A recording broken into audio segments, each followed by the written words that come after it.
Mari kita sama-sama berdoa kepada Tuhan. Kami juga menyerahkan Tuhan untuk anak-anak sekolah minggu yang akan mendengarkan firman Tuhan di kelas masing-masing. Kiranya juga Tuhan boleh memimpin dan menyertai anak-anak sekolah minggu bisa dididik di dalam kebenaran firman Tuhan. Dan juga guru-guru sekolah minggu yang melayani diberikan hati yang mengasihi Tuhan maupun mengasihi anak-anak sekolah minggu dengan kasih dari Tuhan sendiri. Dan kami juga sebentar kami akan mendengarkan firman-Mu ya Tuhan. Kiranya firman Tuhan boleh terus menjadi pelita bagi kaki kami dan terang bagi jalan kami. Kami berdoa supaya Tuhan boleh memberkati kami yang akan mendengarkan firman Tuhan. Di dalam nama Tuhan Yesus Kristus, penebus dan juru selamat kami yang hidup, kami sudah berdoa dan mengucap syukur. Amin. Silakan anak-anak sekolah minggu boleh mengikuti kelas sekolah minggu. Bapak Ibu Saudara sekalian, pada hari ini kita akan membahas tema tentang tokoh atau biografi dari seorang yang dipakai Tuhan dengan luar biasa. Seseorang yang mendapatkan anugerah Tuhan dengan begitu limpah mulai sejak dalam kandungannya sampai kematiannya. Nah, hari ini kita akan membahas satu tema yaitu 7 fakta tentang kehidupan Yohanes Pembaptis. Nah, Bapak Ibu Saudara sekalian, belakangan ini saya diberikan kesempatan oleh Tuhan ya mengerjakan pelayanan di bagian STEMI, Yayasan STEMI, tetapi bagian pelayanan anak itu untuk menulis tokoh-tokoh biografi seseorang, baik itu rasul-rasul, baik itu pelayan-pelayan Tuhan, penatua, penginjil dan lain-lain ya. Saya ditugaskan sebulan sekali untuk menulis artikel di majalah kita. Majalah kita itu adalah akronim yaitu Kristus ialah Tuhan anak-anak. Jadi kita, kurang lebih seperti itu ya. Vikaris Lukman juga sudah lama menulis artikel sebulan sekali juga di dalam pelayanan anak ini. Nah, kemudian ketika saya merenungkan pelayanan ini, saya melihat bahwa ternyata banyak sekali orang-orang yang Tuhan pakai di setiap zaman untuk menggenapkan rencana dan kehendak Tuhan. Kita sebagai orang yang sudah ditebus dengan darah Kristus, kita harus tahu bahwa hidup kita adalah di dalam rencana Tuhan dan juga terus berjalan menggenapi rencana dan kehendak Tuhan. Ibarat rencana dan kehendak Tuhan itu adalah sebuah garis yang harus kita tuju, berarti hidup kita itu harus menyentuh garis itu terus. Setiap hari, setiap jam, setiap minggu, setiap tahun, kita terus sentuh rencana dan kehendak Tuhan satu persatu hari demi hari. Apa rencana Tuhan bagi hidup saya hari ini? Saya harus lakukan. Apa rencana dan kehendak Allah bagi hidup saya minggu ini? Saya harus lakukan. Apa rencana dan kehendak Tuhan dalam bulan ini, 3 bulan ke depan, 6 bulan ke depan, setahun ke depan? Saya mau melakukannya karena itu adalah hal yang baik untuk kehidupan saya. Kita bisa melihat banyak tokoh, banyak latar belakang manusia, baik laki-laki, perempuan, dan seluruh macam latar belakang itu dipakai oleh Tuhan. Nah, melihat realitas tersebut Bapak Ibu sekalian, pertanyaannya, apakah kita kurang dengan biografi dari Tuhan Yesus Kristus sehingga kita harus mempelajari tokoh-tokoh yang lain? Apakah Tuhan Yesus itu kurang sehingga kita harus mempelajari tokoh-tokoh yang lain? Untuk melihat teladan seseorang yang beriman kepada Bapa di surga dan senantiasa menggenapi rencana dan kehendak Tuhan di dalam kehidupan manusia. Jawabannya kita bisa lihat bahwa tentu tidak. Tuhan Yesus itu cukup bagi kita. Tuhan Yesus adalah teladan teragung. Dia manusia yang tidak berdosa. Dia manusia yang menang melawan godaan dosa. Dia adalah Allah sekaligus manusia. Teladan Yesus itu sudah sangat sempurna. Kalau kita kecewa dengan orang tua kita tetap bisa hidup benar tanpa bayangan orang tua. Karena apa? Ada Yesus Kristus. Kalau kita kecewa dengan pendeta, gembala kita di gereja kita tetap tidak bergantung kepada seseorang, tapi kita bergantung kepada gembala dan hamba Tuhan yang sempurna, yang melakukan pekerjaan Tuhan di bumi ini. Kita bisa terus berharap dan setia kepada Tuhan ketika kita hanya melihat Yesus Kristus saja. Lalu pertanyaannya kenapa? Saya menulis tokoh-tokoh yang lain. Kenapa kita mempelajari teladan dari orang tua kita? Papa mama kita teladani yang baik, hindari yang buruk. Kenapa kita diminta Tuhan ke gereja? Bukankah doa firman itu bisa di rumah sendiri? Kenapa kita diminta ke gereja? Supaya kita bisa melihat teladan orang-orang di sekitar kita yang melayani Tuhan dan diberikan berkat anugerah begitu melimpah oleh Tuhan dalam konteks kehidupan mereka masing-masing. Jadi kita bisa melihat bahwa betul Tuhan Yesus itu cukup, tetapi Tuhan kasih tambahan anugerah supaya kita bisa memperoleh pengenalan akan Tuhan yang jauh lebih dalam lagi ketika kita mempelajari tokoh-tokoh atau pelayan Tuhan yang lainnya. Alasannya yang pertama adalah karena memang Alkitab menuliskannya, ya kan? Kalau kita lihat Alkitab, apakah seluruh tulisan Alkitab itu hanya bicara soal Tuhan Yesus? Dari awal langsung Tuhan Yesus, sampai terakhir Tuhan Yesus? Tidak. Dari awal Adam dan Hawa, manusia pertama yang Tuhan ciptakan. Yesus baru ditulis setelah ribuan tahun, perjanjian lama zamannya itu sudah lewat. Tapi bukan berarti kita menghina perjanjian lama. Tapi kita bisa melihat bahwa seluruh Alkitab itu pusatnya adalah Yesus Kristus. Jadi kitalah yang lemah, kitalah yang tidak sempurna sehingga kita pun butuh teladan dari orang-orang berdosa lainnya. Bayangkan kalau kita hanya mempelajari Tuhan Yesus saja. Secara moral kita akan putus asa. Kenapa? Yesus nggak pernah berdosa. Wah, kita harus meneladani Yesus Kristus. Berarti kita harus tidak berdosa juga. Mustahil. Manusia berdosa pasti berdosa. Yesus Kristus tidak berdosa, itu adalah anugerah Allah yang begitu besar dan memang dia adalah Allah yang menjelma jadi manusia. Tetapi godaannya itu sama. Yesus menang atas dosa. Tapi kalau kita melihat yang lain, kita ada penghiburan bahwa orang berdosa, pembunuh, pezina sekalipun, asal dia bertobat, Tuhan pulihkan kehidupannya dan bisa dipakai Tuhan juga. Kita belajar dari dua sisi jenis tokoh ini. Yesus yang tidak pernah berdosa, tapi dia pergumulan melawan dosa itu begitu real, dengan orang-orang Kristen yang berjuang untuk taat kepada Tuhan meskipun jatuh bangun di dalam dosa. Alkitab menuliskannya, maka kita mempelajarinya. Teladan umat Tuhan yang lainnya, kita pun bisa melihat perspektif Tuhan, mengenal Tuhan jauh lebih dalam lagi. Sehingga waktu kita mempelajari tokoh-tokoh yang ada, itu sebenarnya untuk melihat kemuliaan Kristus yang jauh lebih besar lewat orang-orang tersebut. Kita mempelajari Yesus itu baik, cukup, sempurna.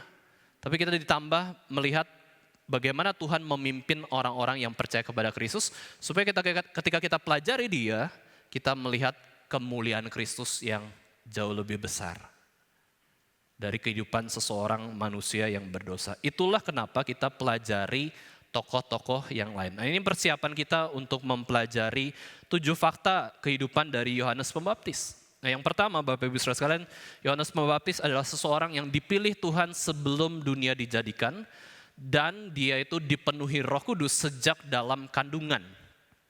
Kita tahu di dalam teologi reform bahwa kita diselamatkan bukan hanya ketika kita memang memiliki pertobatan, minta ampun, percaya kepada Tuhan Yesus Kristus sebagai Tuhan dan Juru Selamat kita, tetapi sebelum kejadian tersebut, kita itu sudah dipilih Tuhan sebelum dunia ada. Sebelum Tuhan menciptakan dunia ini, Tuhan sudah pilih kita, aku akan menyelamatkan engkau. Aku akan memilih engkau menjadi anak-anakku yang kekasih, menjadi orang yang mewariskan kerajaan surga.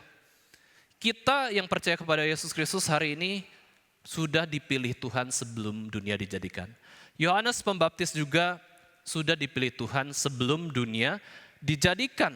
Di dalam Efesus 1 ayat 4, sebab di dalam Kristus Allah telah memilih kita supaya kita hidup kudus dan tak bercacat kepada Tuhan sendiri.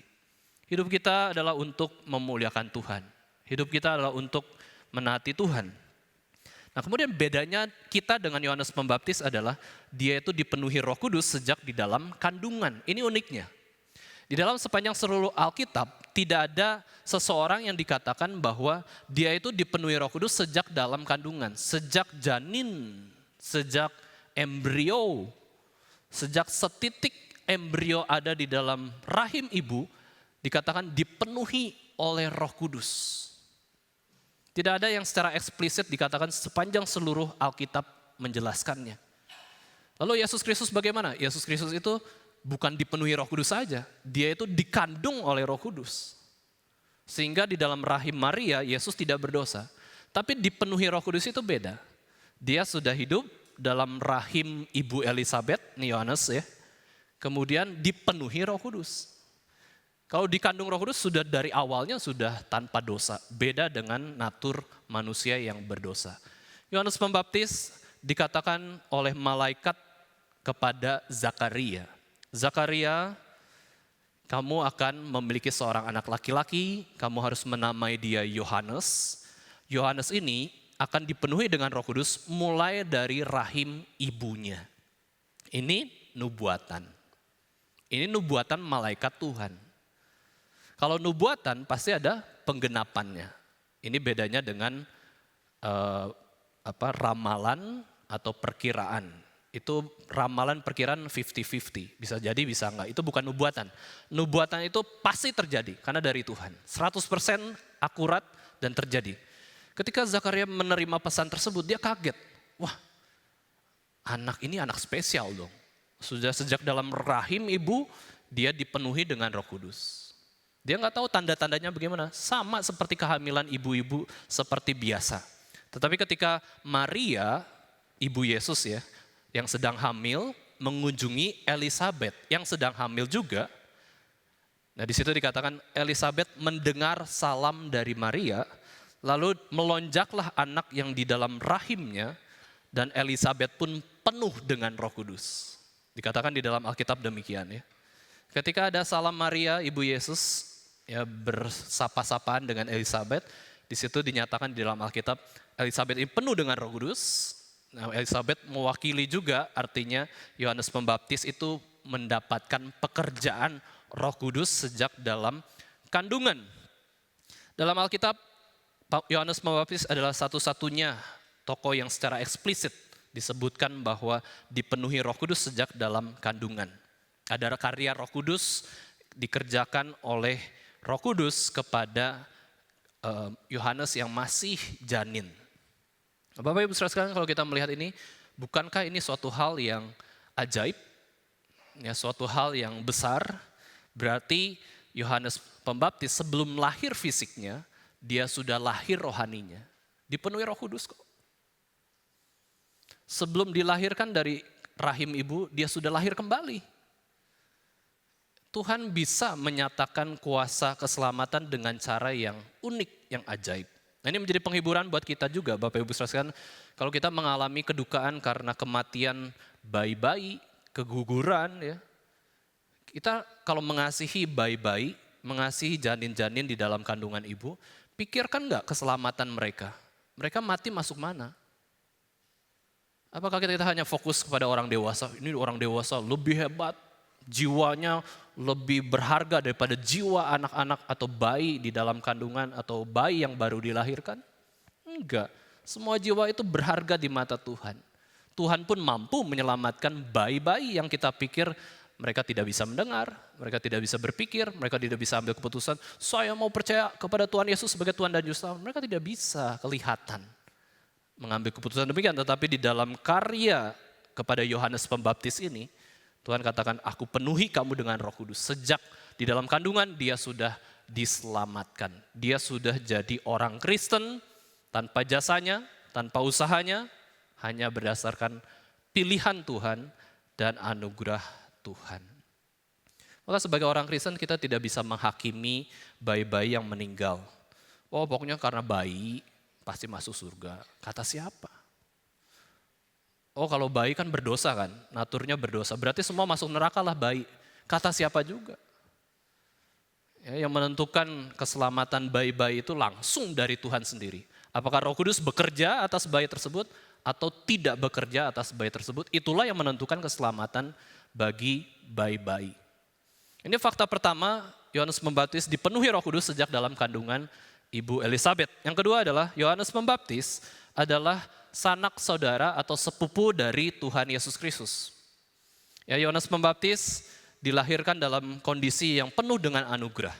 Dia dekat dengan Yesus Kristus bukan hanya secara relasi, tapi secara relasi keluarga.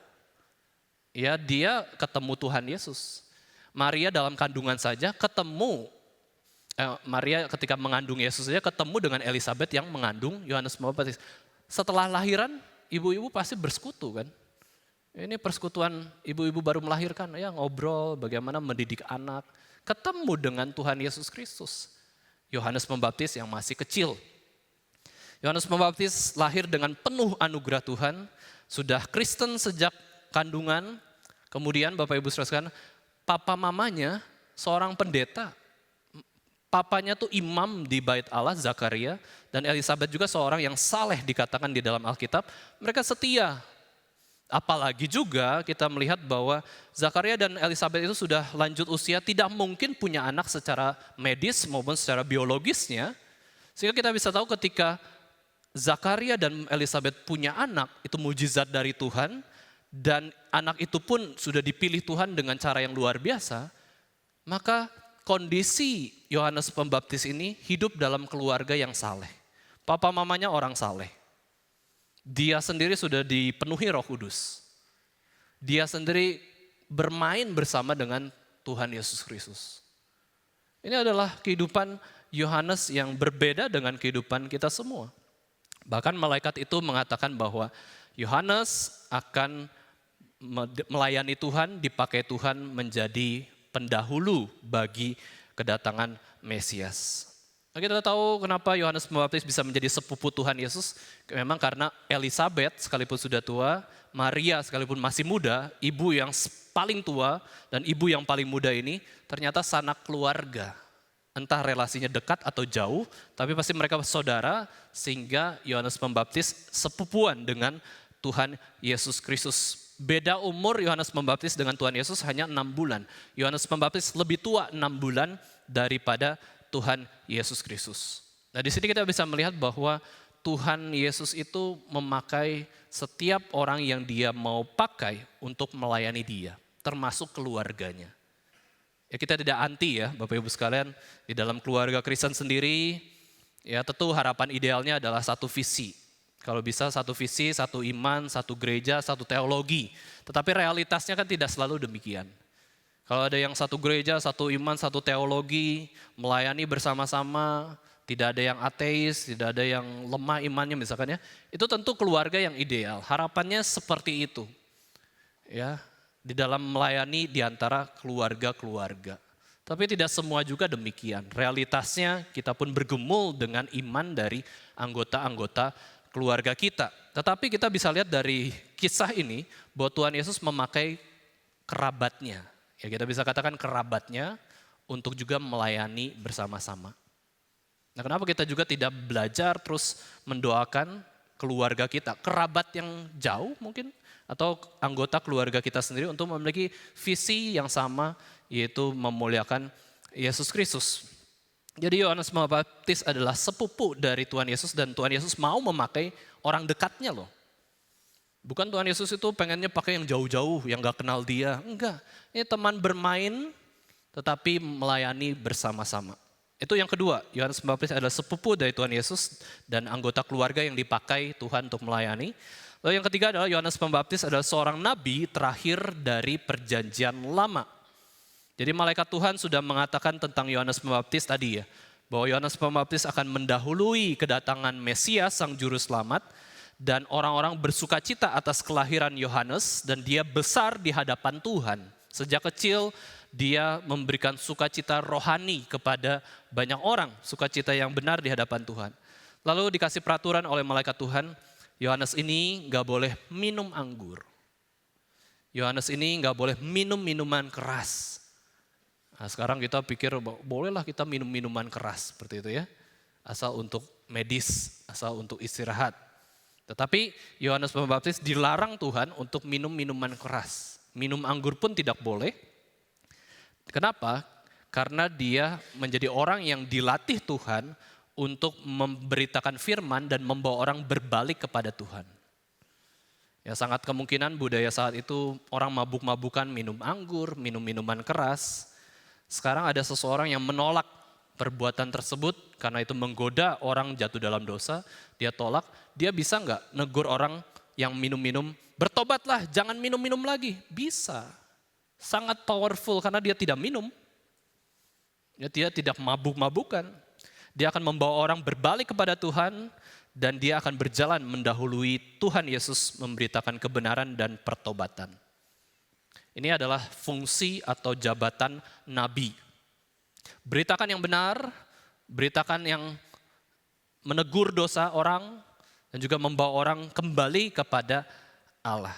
Sehingga Yohanes Pembaptis adalah seorang pelayan Tuhan yang unik di antara zaman perjanjian lama mau selesai dan dimulainya zaman Mesias atau zaman perjanjian baru.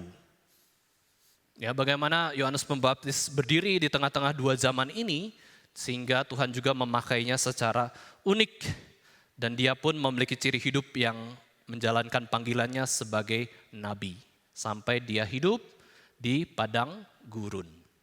Siapa pemuda-pemuda zaman itu yang mau hidup di padang gurun untuk menggenapkan rencana Tuhan, makannya belalang dan madu hutan, pakaiannya itu jubah dari bulu unta, ikat pinggang kulit, dan lain-lain, hanya Yohanes Pembaptis. Ini pun mengingatkan bahwa kenapa Yohanes Pembaptis ke padang gurun, ini paralel dengan sejarah bangsa Israel yang sangat kental dengan padang gurun. Mereka hidup di Mesir, di perbudakan Mesir ratusan tahun, dan akhirnya dibebaskan oleh Tuhan. Untuk apa? Untuk pergi beribadah kepada Tuhan, tapi Tuhan kasih padang gurun. Mereka beribadah di padang gurun, itu jauh lebih baik daripada tidak beribadah dan tinggal di kota yang nyaman di Mesir. Sampai Israel kan seringkali mengeluh, Tuhan biarkan kami mati saja deh. Gak ada air di padang gurun, gak ada daging di padang gurun. Di Mesir lebih enak, karena meskipun disiksa, diperbudak, disuruh kerja paksa, tapi ada makanan yang enak-enak. Wah, hati mereka memang degil, hanya fokus kepada duniawi. Tetapi Yohanes Pembaptis tidak fokus kepada duniawi, dia dilatih Tuhan di padang gurun untuk mengerti isi hati Tuhan. Ini adalah kehidupan yang unik. Nah, kembali lagi ya Bapak Ibu saudara, saya sudah jelaskan bahwa ketika kita mempelajari satu tokoh yang bukan Yesus, bukan berarti kita harus sama seperti dia. Sama juga ketika kita mempelajari Yesus, bukan berarti kita hidup sama seperti Yesus secara fisiknya ya. Tetapi kita lihat prinsip kebenaran yang Tuhan berikan kepada kita masing-masing. Ada panggilan Tuhan juga yang unik yang Tuhan berikan kepada setiap kita masing-masing. Ya, tidak semuanya harus tinggal di padang gurun, tidak semuanya harus berjalan kaki seperti Tuhan Yesus dan Yohanes Pembaptis, tidak semuanya harus makannya belalang dan madu hutan dan lain-lain ya. Ini Yohanes Pembaptis, dia adalah seorang nabi kok. Dia beda dengan kita. Di sini tidak ada yang nabi. Kita berfungsi sebagai nabi betul, tapi jabatan nabi sudah ditutup oleh Yesus Kristus. Sudah digenapi oleh Yesus Kristus. Yesus Kristus adalah nabi di atas segala nabi. Dia adalah penggenapan dari Allah sendiri. Dia adalah nabi yang terbesar. Maka setelah Yesus Kristus tidak ada lagi nabi.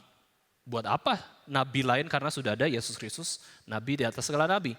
Tetapi sebelum Yesus muncul, di sini ada nabi terakhir perjanjian lama yang mempersiapkan kedatangan Yesus Kristus, yaitu Yohanes Pembaptis. Berlanjut pada fakta selanjutnya yang berkaitan dengan nabi adalah yang keempat ya. Yohanes itu ketika dia menjadi seorang nabi, jelas seruan nabi adalah seruan pertobatan. Berbaliklah kepada Tuhan. Matamu itu lihat mana? Janganlah lihat dunia, jangan lihat dosa, jangan lihat setan, tapi lihatlah kepada Allah Tritunggal. Lihatlah kepada Yesus Kristus. Maka kitab Yesaya mengatakan bahwa ada suara yang berseru-seru di padang gurun. Suara apa itu? Suara panggilan untuk bertobat, menjauhi segala dosa-dosa.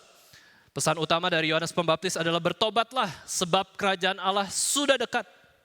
Betul-betul di hadapan kita sudah ada kerajaan Allah. Kenapa? Karena Yesus akan memulai pelayanan publik kerajaan Allah selama 3,5 tahun sampai Yesus Kristus mati di atas kayu salib.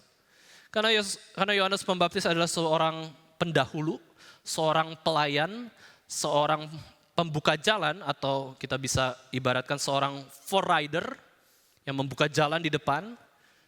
Maka yang lebih berkuasa, lebih penting adalah orang yang akan datang itu sendiri, yaitu Yesus Kristus. Yohanes Pembaptis mendefinisikan Yesus adalah kerajaan Allah itu sendiri.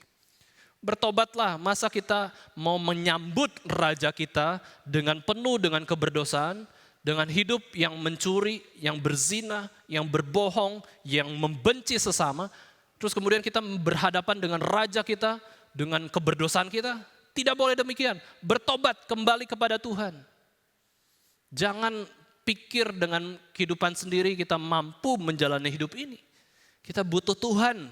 Kita butuh keselamatan, pengampunan dari Tuhan. Maka bertobatlah. Ini adalah pesan utama dari Injil Yesus Kristus sendiri. Maka sejak Yohanes Pembaptis mengkhotbahkan hal tersebut, Yesus pun mengkhotbahkan hal tersebut. Ini adalah suatu rangkaian dari kisah Injil yang Tuhan nyatakan. Akhirnya orang-orang mendengar seruan sungguh-sungguh dari Yohanes ya. Bertobatlah. Ngapain sih lakukan dosa? Itu kenikmatan sementara. Itu membawa kamu kepada neraka. Sudahlah, berhenti dari sebuah perbuatan dosa. Saling mengasihi, saling mengampuni, taat firman Tuhan. Orang-orang yang mendengarnya kemudian menyadari. Iya, sudah lama kami terus mencuri. Sudah lama kami terus berzina. Sudah lama kami terus berkorupsi. Sudah lama kami meninggalkan hukum-hukum Tuhan. Dan mereka mengakui dosa dan bertobat.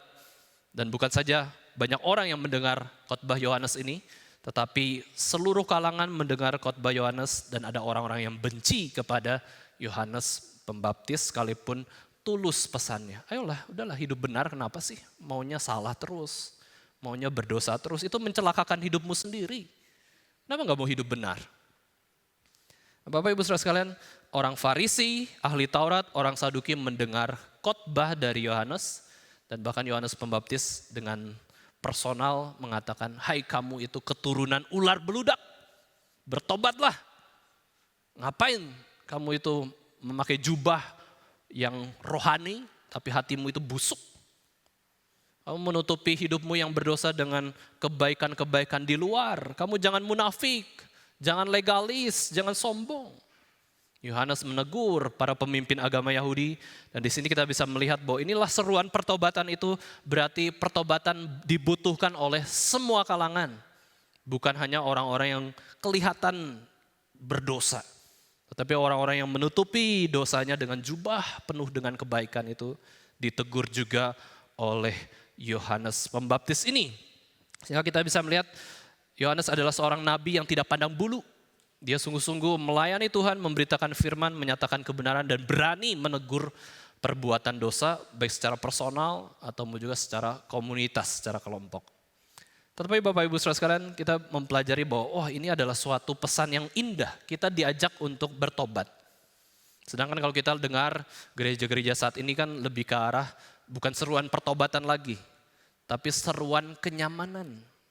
Ya, ikut Tuhan, sukses. Ikut Tuhan, sehat. Ikut Tuhan, kaya. Ikut Tuhan, disertai Tuhan.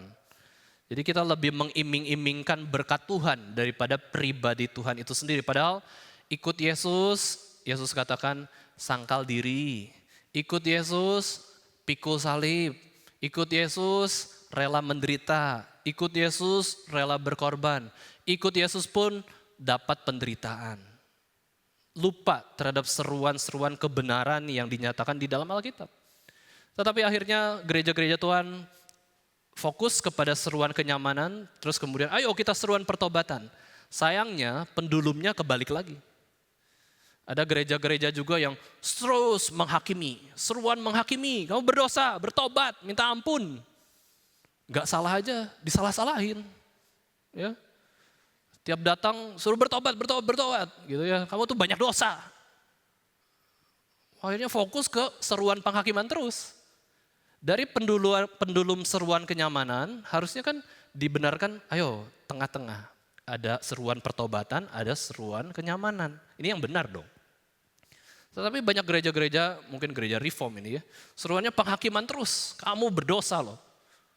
Ya, harus bertobat, harus ikut sistem tradisi kita. Kalau nggak ikut salah sesalah-salahnya.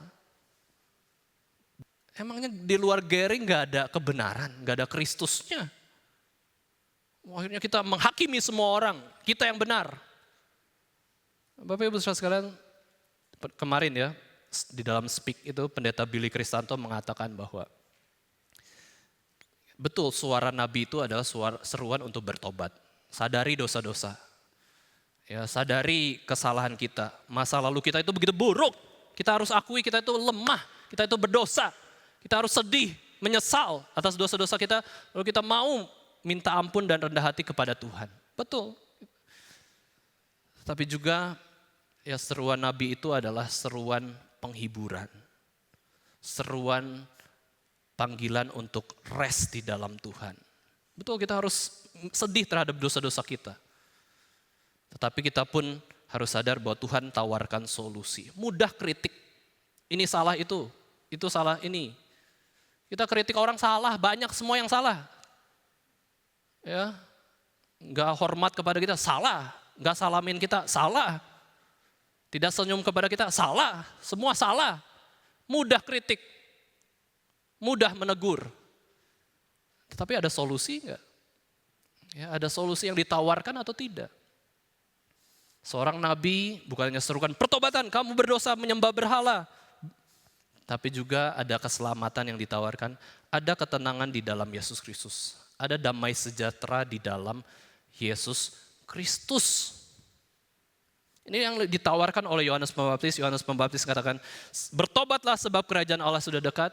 Dan Yohanes Pembaptis juga mengatakan bahwa lihatlah kepada anak domba Allah yang menghapus dosa dunia.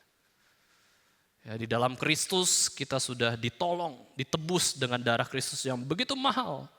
Ini adalah suatu seruan penghiburan juga. Ini yang dikerjakan oleh Yohanes Pembaptis, menyerukan pertobatan, tapi di dalamnya ada solusi, bukan tidak ada solusi. Kita sangat bosan, kita sangat jengkel juga kalau orang tuh cuman ngomong masalah. Mana solusinya? Omong langsung solusi. Solusi dulu, kenapa harus ada solusi seperti ini? Karena ada masalahnya demikian. Coba ya kalau kita dengerin orang masalah terus ngeluh terus. Ini pekerjaan hamba Tuhan ya, Bapak Ibu sekalian ya. Terima masalah dari orang lain. Ya. Terus yang disuruh kerjakan solusinya adalah pendeta itu sendiri. Gimana solusinya Pak Pendeta? Loh solusi itu kamu bertobat itu udah solusi ya. Kamu bertobat dari segala dosamu itu solusi untuk pemulihan. Tapi nggak sadar akan dosanya sehingga pikir dengan cara-caranya sendiri. Yang kelima, fakta tentang Yohanes Pembaptis adalah mengajak orang memberi diri dibaptis sebagai tanda pertobatan. Ini keunikan dari Yohanes Pembaptis di dalam kehidupannya adalah ketika Yohanes berseru-seru memanggil orang bertobat kembali kepada Tuhan, ya orang yang bertobat itu bukan hanya ngomong tok. Ya saya bertobat, ya saya mau percaya kepada Allah, ya saya mau tinggalkan dosa saya, bukan hanya ngomong itu, tapi buktikan dengan seluruh sikap tubuhmu. Yaitu apa? Beri dirimu dibaptis, datang ke Sungai Yordan, lalu dibaptis oleh Yohanes Pembaptis. Disinilah baru Yohanes Pembaptis disebut pembaptis. Sebelumnya adalah dia disebut Yohanes saja. Yohanes ini adalah nama dari Tuhan. Ya, banyak beberapa nama itu dari Tuhan di dalam Alkitab ya. Ada Simpson, ada Yohanes, ada Yesus, itu semua nama dari malaikat Tuhan langsung. Tetapi ketika dia bekerjaannya membaptis banyak orang di Sungai Yordan, orang taunya adalah, oh dia Yohanes Pembaptis itu loh. Karena banyak Yohanes yang lain, gitu ya. Di sini adalah peristiwa yang begitu penting karena Yohanes Pembaptis bukan membaptis banyak orang, tapi Yohanes Pembaptis itu membaptis satu orang yang tidak pernah salah, tidak pernah dosa, tidak pernah melakukan keburukan, datang kepada Yohanes Pembaptis dan meminta, baptislah aku. Yohanes Pembaptis pikir bahwa ini baptisan adalah tanda pertobatan. Sekarang yang di hadapanku adalah saudara sepupuku sendiri, yang aku tahu bahwa dia adalah Mesias, dia juga adalah juru selamat, dia adalah Tuhan, dan dia mau dibaptis oleh aku. Yohanes Pembaptis sangat sadar bahwa aku tidak layak. Aku ini lebih rendah daripada Tuhan Yesus Kristus. Dan akhirnya Yohanes Pembaptis belajar taat, sekalipun perintah itu berat buat Yohanes Pembaptis. Akhirnya belajar taat, dia membaptiskan Tuhan Yesus Kristus. Di sinilah Tuhan Yesus Kristus memulai pelayanan secara publik. Kerajaan Allah dinyatakan, nah permulanya lewat baptisan Yesus Kristus di Sungai Yordan. Yohanes Pembaptis membaptis Yesus berbeda dengan perasaan dia membaptis yang lain. Kalau yang lain itu karena orang berdosa mau bertobat dibaptis. Tapi ketika membaptis Yesus Kristus, ini bukan tanda pertobatan. Karena Yesus tidak salah. Ya, ini adalah sebuah tanda ketaatan, ya, pelayanan kepada Tuhan.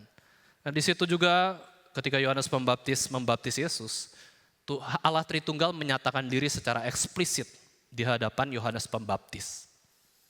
Yesus ada di hadapannya, dekat dengan dia. Lalu ada penglihatan seperti burung merpati dan di situ Roh Kudus turun. Ya, Roh Kudus turun seperti burung merpati ada. Mereka bisa lihat ada burung merpati dan penuh kemuliaan Tuhan. Roh Kudus ada di situ. Yesus ada di situ. Bapaknya di mana? Bapa dari langit, dari surga itu berkata-kata kepada Yesus, inilah anakku yang kukasihi, kepadanya lah aku berkenan. Ini Allah Tritunggal. Allah Tritunggal itu 3 pribadi, ada satu di tempat yang sama. Ada Bapa, ada Anak, ada Roh Kudus. Allah Tritunggal itu bukan berubah-ubah. Tadinya Bapa berubah jadi Yesus, berubah jadi Roh Kudus. Pada saat ada Yesus tidak ada Roh Kudus, pada ada Roh Kudus tidak ada Yesus, tidak ada Bapa, bukan itu. Tapi Allah Tritunggal itu satu tempat, satu waktu yang sama, 3 pribadi itu muncul, tetapi satu kesatuan Allah. Satu Allah, tapi 3 pribadi yang berbeda. Yohanes Pembaptis melihat Allah Tritunggal dengan mata imannya. Allah ini adalah Allah Tritunggal, bukan yang lain.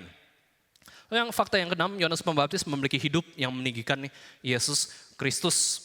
Ya, kita tahu ya, Yohanes Pembaptis itu sangat rendah hati. Dia pernah dipikir orang, kamu itu Mesias ya. Kalau kamu bukan Nabi Elia, bukan nabi-nabi yang besar itu, kamu Mesias. Yohanes Pembaptis katakan, bukan, aku bukan Mesias. Ya, aku ini pembuka jalan saja. Ya, Mesiasnya adalah Yesus Kristus. Meskipun kita tahu ya Bapak Ibu sekalian, ada kelemahan dari Yohanes Pembaptis waktu dia di penjara. Dia ragu-ragu, betul nggak ya Mesias itu Yesus Kristus, kok jadi ragu lagi ya. Awal-awal sudah semangat, sudah membaptis Yesus, sudah betul-betul berapi-api bahwa Yesus adalah Mesias. Tapi ketika dia menderita, masuk penjara, dia berpikir betul nggak itu Yesus Kristus. Tapi betul ya, dikonfirmasi memang Yesus adalah orang yang melakukan pekerjaan Mesias yang dinubuatkan di dalam perjanjian lama. Kerendahan hati adalah tanda pelayan Tuhan yang sejati. Ini yang kita bisa pelajari dari kehidupan Yohanes Pembaptis. Sekalipun dia orang yang besar, penting di antara masyarakat dan dalam kerohanian, tetapi dia juga rendah hati. Saya bisa salah loh. Saya bisa salah, tapi ada keraguan juga. Dia manusia yang lemah juga. Maka dari itu di dalam pelayanan Bapak Ibu saudara sangat penting kita itu rendah hati. Ya, kita rendah hati, kita bisa salah. Namanya manusia berdosa ya. Kita bisa salah keputusan, salah pikir. Dan kita mau mengerti orang lain untuk bisa mengembangkan pelayanan pekerjaan Tuhan dengan lebih besar ya. Nah, Yohanes Pembaptis fokus bukan kepada dirinya, tetapi kepada Yesus Kristus. Lingkaran di dalam matematika, Bapak Ibu saudara sekalian, ini menolong kita untuk mengerti kebenaran rohani. Ya, kalau kita lihat lingkaran kan ini satu lingkaran saja. Tapi kalau lingkarannya berlapis-lapis, itu namanya lingkaran konsentris. Konsentris berarti apa? Konsen ada fokusnya. Nah, hidup kita pun harusnya adalah fokusnya siapa? Di tengah itu Yesus Kristus. Hidupku bukannya aku lagi, tetapi Yesus Kristus dalamku. Maka waktu manusia berdosa hidup dalam dunia ini, yang di tengah itu adalah dirinya sendiri. Nama kita masing-masing ini adalah keegoisan kita. Terus setelah kita baru Tuhan. Baru pekerjaan, baru keluarga, baru studi kita.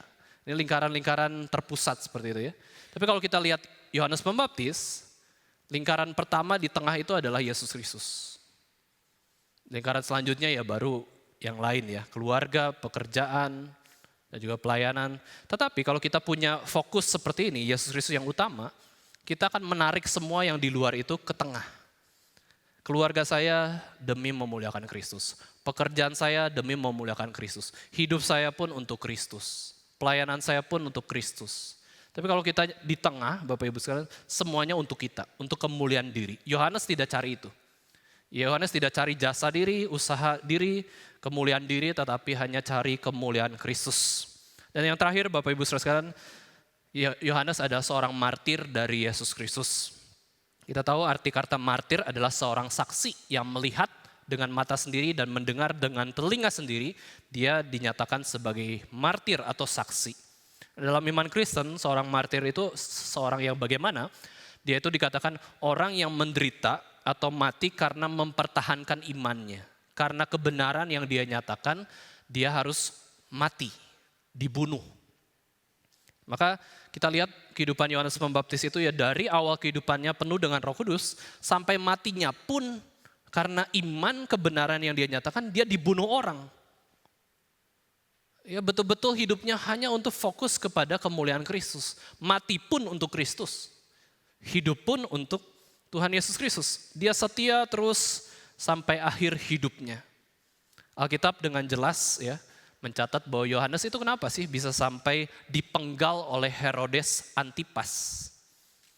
Ya, padahal Herodes Antipas adalah raja orang Yahudi yang berkuasa pada waktu itu. Herodes ini pun segan kok bunuh pendeta besar pada waktu itu. Ya, meskipun Herodes punya kuasa untuk membunuh orang, tapi Herodes Antipas ini sebenarnya tidak mau membunuh Yohanes Pembaptis. Dia menghormati. Ada yang mengatakan bahwa Herodes Antipas ini bingung sekaligus tertarik pada Yohanes Pembaptis. Nah ini keunggulan seorang hamba-hamba Tuhan yang suka menegur, ya, tetapi tidak kebablasan menegur ya. Ya banyak orang bingung sama pendeta Stephen Tong, tapi juga banyak tertarik kurang begitu ya. Kenapa? Menegur menyatakan kebenaran. Nah Herodes Antipas benci sama Yohanes Pembaptis kenapa?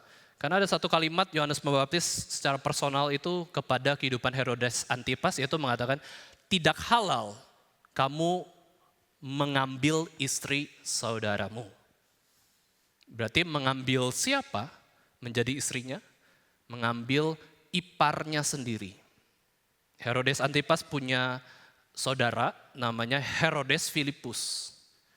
Herodes Filipus punya istri namanya Herodias.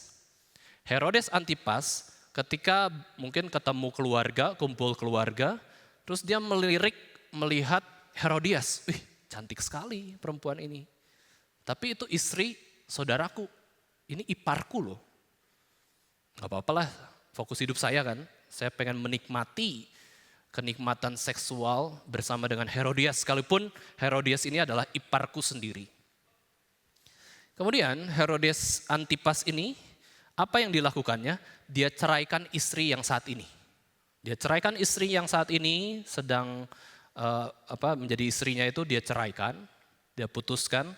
Lalu dia ambil istri dari saudaranya sendiri yaitu Herodias ya nama istri tersebut.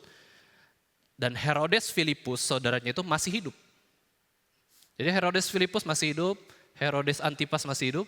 Si Herodias ini ditransfer ya. Jadi kepemilikan Herodes Antipas. Itu jahatnya Herodes Antipas ya. Yohanes tahu hal ini dan ini merupakan dosa yang sangat besar. Langgar hukum Taurat, menunjukkan perilaku yang buruk di mata masyarakat. Kamu tuh raja, masa raja melanggar hukum? Ya, kepada keluarga sendiri lagi. Keluarga sendiri saja tidak dikasihi, apalagi masyarakat. Wah, Yohanes Pembaptis itu dengan kekudusan Tuhan menegur, gak halal kamu mengambil istri orang.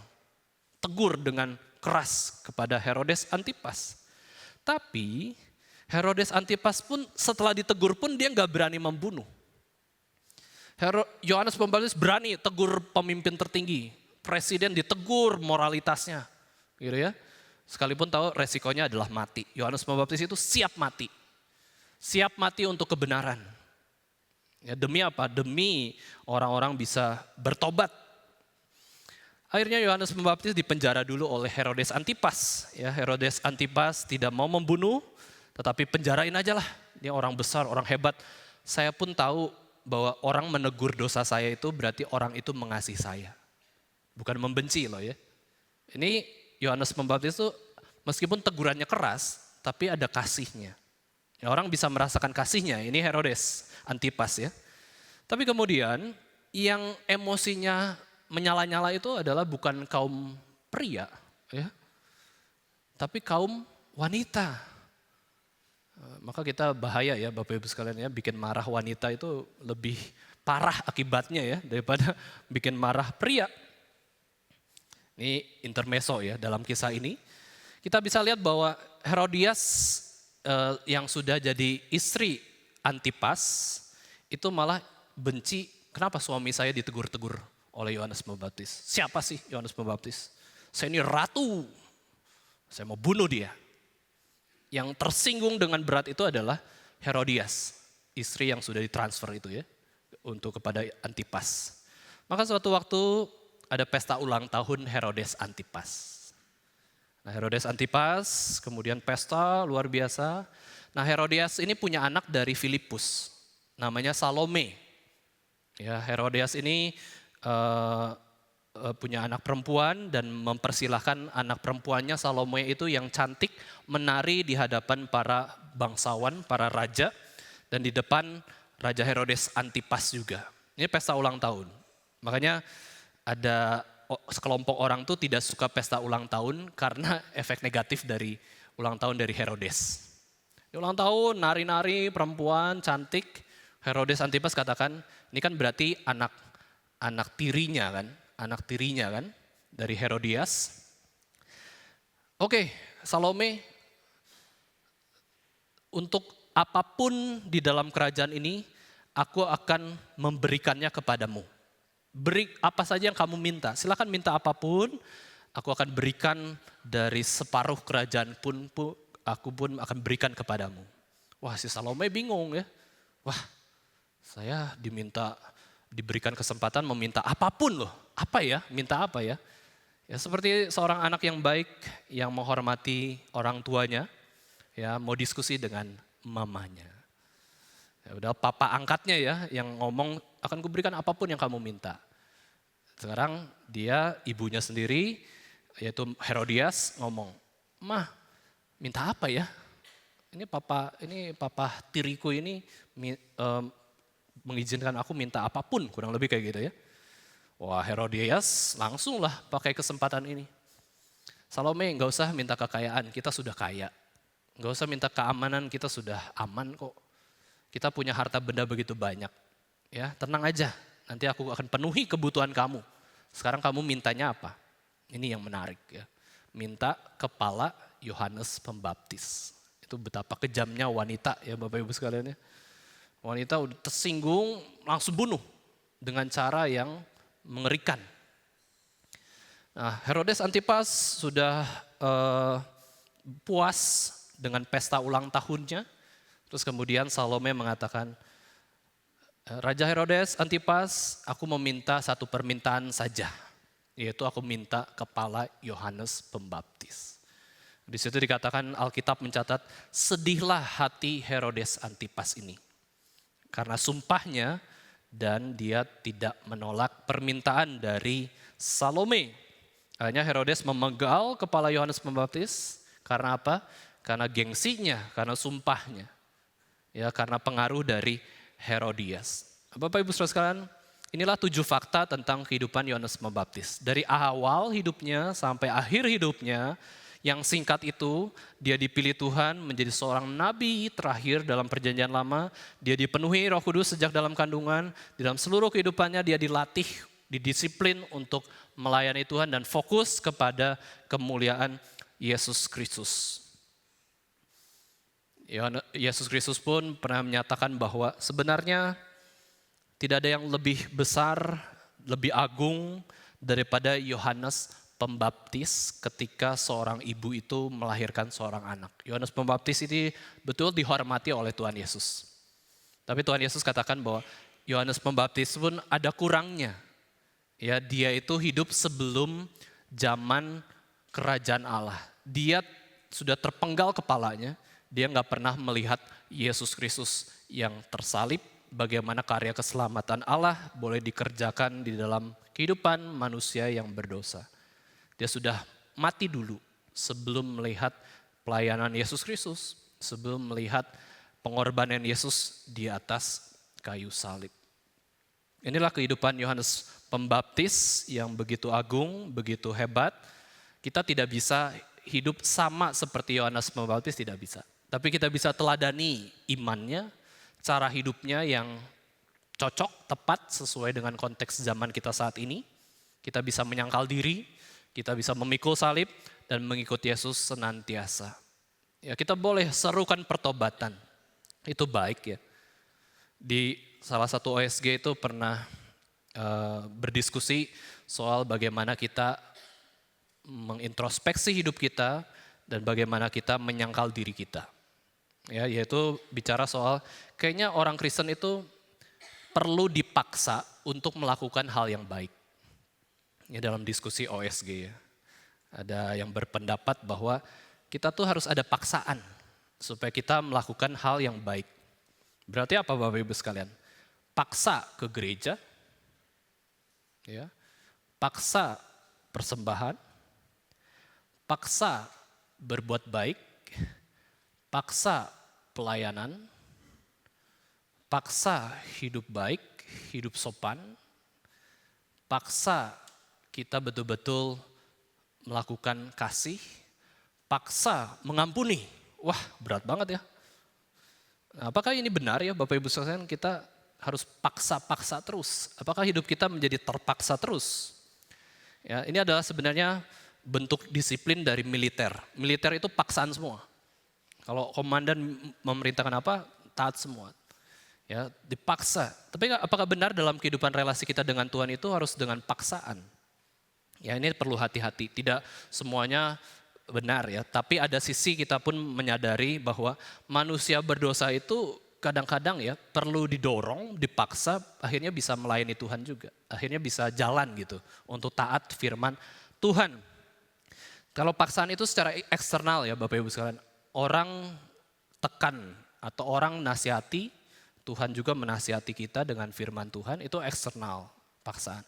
Tapi yang Tuhan inginkan adalah sebenarnya perubahan dari hati. Hati yang mengenal Tuhan secara mendalam.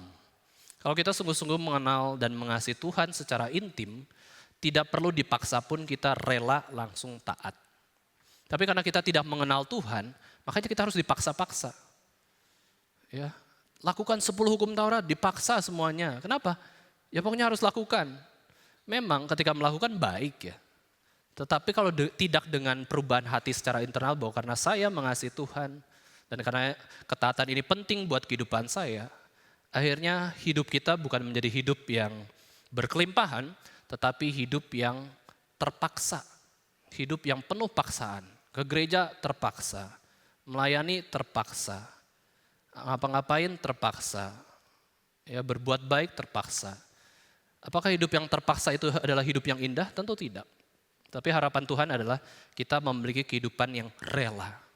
Rela berkorban, rela ke gereja, rela baca Alkitab, rela berdoa. Karena apa? Karena mengerti kasih Tuhan yang begitu besar di dalam kehidupan kita. Pendeta Stephen Tong memberikan suatu kalimat paradoks di dalam kehidupan kerohanian Kristen. Kita yang sudah ditebus dengan darah Kristus, kita punya kasih Tuhan yang begitu besar. Tapi kenapa pada akhirnya orang itu tidak mau giat melayani Tuhan? Karena dia itu tidak memaksa dirinya. Tidak menyangkal dirinya. Ya, memaksa diri, ya kalau bahasa Alkitab lebih halusnya adalah menyangkal diri. Ya, terus berusaha, tekad yang kuat itu kurang lebih adalah memikul salib. Mengikuti Yesus berarti tunduk pada pimpinan Yesus Kristus. Tetapi Pendeta Stephen Tong menjelaskan paradoks kerohanian kita bahwa kita itu memang harus dipaksa, tapi bukan berhenti sampai terpaksa, melainkan dipaksa untuk menjadi rela taat.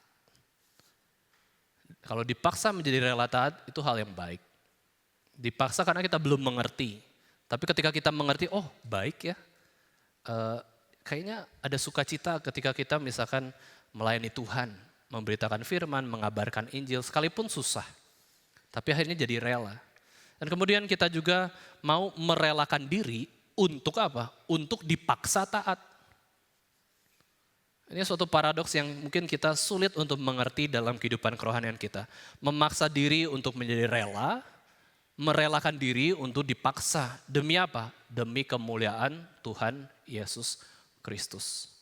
Maka Yesus mengatakan suatu realitas yang sebenarnya sih wajar dan sangat real bahwa kenapa kita harus menyangkal diri, memikul salib, mengikut Yesus. Karena kedagingan kita selalu maunya tidak pikul salib, tidak sangkal diri, dan tidak ikut Yesus. Saya yakin Bapak Ibu sekalian pernah mengalami, meskipun menjadi orang Kristen ya, rasanya tuh untuk apa ya? Saya itu taat kepada Tuhan. Ada pergolakan ya. Untuk apa sih ke gereja terus? Untuk apa sih baca Alkitab, doa? Kadang-kadang hidup kita bisa hampa seperti itu. Kenapa? Kedagingan. Karena kita masih berdosa kok. Karena kita ini begitu lemah. Ada kalanya kita putus asa. Karena kita ada peperangan rohani. Ya, peperangan rohani ini jauh lebih besar daripada peperangan negara-negara. Ya, kita harus terus bergumul untuk bisa menyangkal diri, memikul salib, dan mengikut Yesus senantiasa. Mari Bapak Ibu saudara sekalian, yang melalui khotbah hari ini kita mau memiliki kehidupan yang bertobat.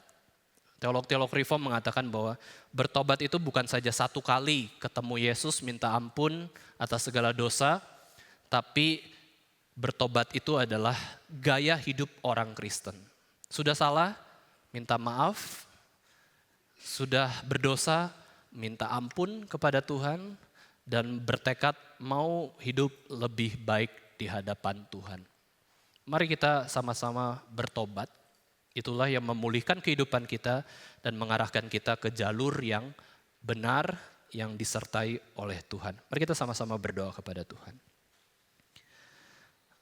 Bapa kami yang ada di surga, kami sungguh mengucap syukur atas anugerah Tuhan. Kami boleh melihat, mempelajari, dan juga merenungkan kehidupan Yohanes Pembaptis, seseorang pelayan Tuhan yang dipakai Tuhan ribuan yang tahun lalu untuk menggenapkan rencana dan kehendak Tuhan. Kami tahu bahwa mengikut Tuhan bukanlah hal yang mudah, tetapi Tuhan sendiri memberikan kekuatan kepada kami untuk memiliki kehidupan yang bersukacita ketika kami taat kepada Tuhan dan juga rela untuk melayani Tuhan. Ajar kami Tuhan bukan menjadi orang yang tidak mengerti kasih Tuhan dan tidak mengenal Tuhan, sehingga ketaatan kami ini semuanya karena paksaan dan kami juga merasa ini hidup yang terpaksa. Tapi kami mau Tuhan merelakan hidup kami untuk menjadi alat yang dipakai Tuhan. Ampuni segala dosa-dosa kami, kiranya Tuhan boleh menolong kehidupan kami. Dalam nama Tuhan Yesus, penebus dan juru selamat kami yang hidup, kami sudah berdoa dan bersyukur. Amin.